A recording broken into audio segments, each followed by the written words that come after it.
Once in a faraway land, there lived a young farmer named Ethan with his father Thomas and their loyal dog Bruno.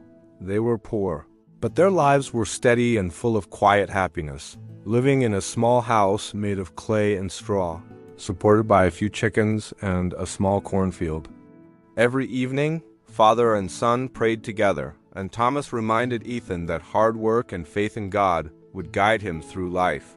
Ethan trusted his father's words and dreamed of one day owning good land so he could help others and remain faithful.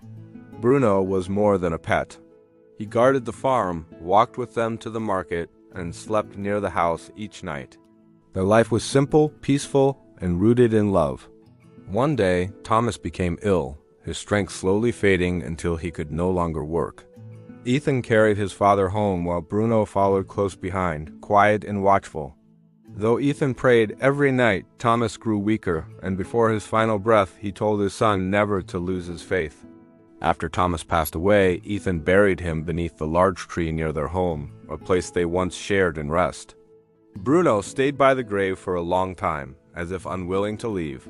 Not long after, a fire destroyed the farm and everything Ethan owned. Overcome with grief, Ethan questioned why he had lost so much. When Bruno came to his side, Ethan realized he was not completely alone. With nothing left, Ethan left his burned home and promised his father's grave that he would return one day. Carrying a small bag and a walking stick, he began his journey with Bruno beside him. They slept under trees, drank from rivers, and shared what little food they had. Eventually, they reached a village, but few were willing to help the poor traveler.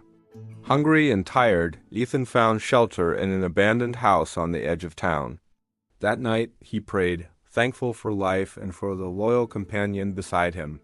The next day, Ethan found work with a kind farmer named Pedro, who paid him and gave him food.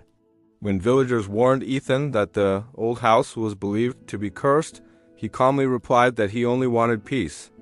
That night, the air grew cold, and a shadowy spirit appeared, questioning why Ethan was there.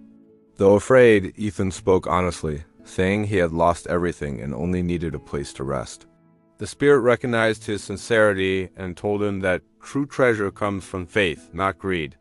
With that, the spirit disappeared, leaving behind a small chest filled with valuables. Ethan fell to his knees and quietly thanked God, knowing he had not been forgotten. He used the treasure to rebuild his father's home, help the poor, and begin a new life. Bruno remained faithfully by his side through every step. And from that day on, people said that God rewards humility and that true treasure belongs to those who never lose their faith.